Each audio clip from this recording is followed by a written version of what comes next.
Ndabasuhuje, nishimiye kubana namwe. Ngiye kubagezaho uburyo umuntu ashobora gukorera amafaranga yifashishije ikoranabuhanga, abinyujije ku muyoboro wa YouTube. Ushobora kuba wararebye indirimbo zitandukanye, filime kuri YouTube, ukibaza ese abantu bashyiraho biriya bihangano cyangwa ababikora binjiza amafaranga? Igisubizo ni uko buri muntu wese yashyizeho video kuri YouTube atari ko aba agamije gukorera amafaranga, ariko hari n'uburyo ushobora gukoreramo amafaranga ubinyujije kuri YouTube. Muri iyi video rero ndabasobanurira uburyo butandukanye ushobora gukoreramo amafaranga ubinyujije kuri YouTube channel yawe.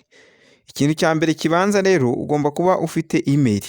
Email niba usanzwe udafite email ugomba kufunguza email, ni ibintu byoroshye cyane. Ikindi ni ukuba ufite icyo bita content. Content ni ukuvuga ngo ni ya video usabwa kuzashyira kuri YouTube yawe. Ushobora kujya mu bijyanye n'uburezi, ushobora kujya ku bijyanye n'imikino n'imyidagaduro se, comedy se, bitewe n'icyo wumva ubashije. Hasigaye nyuma ufunguza icyo bita Google AdSense account. Ya Google AdSense account niyo bazahuza na konti yawe isanzwe kugira ngo uzabone uburyo uhembwa cyangwa se unyuzamo amafaranga yawe. Za video rero ukora zikenera abazireba, winjiza amafaranga kubera ko za video zawe zakurikiwe n'abantu batandukanye. Niyo mpamvu rero ugomba gukora video zifite z'umwimerere kandi zifite ubuziranenge. Ni ukuvuga ngo ntabwo ugomba gukopera iby'abandi. Video zawe rero zigomba kuba ari nziza zifite umwimerere. Dore ibyo usabwa rero kugira ngo utangire cyangwa se usabe guhembwa na YouTube.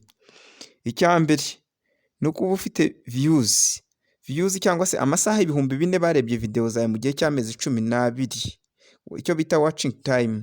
Kuba ufite subscribers 1,000. Nyuma yo kuzuza ibisabwa rero usaba YouTube gutangira kuguhemba. Ugomba kuzuza rero ibyo bose bemera, ibyo YouTube yemera cyangwa se isaba kugira ngo itangire kuguhemba. Hari ibintu rero ugomba kwitondera niba ushaka gukora amafaranga kuri YouTube.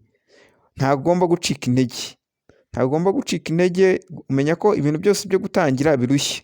Ikindi ugomba gutegura content yawe igomba kuba ari umwimerere, ukirinda gukopera iby'abandi.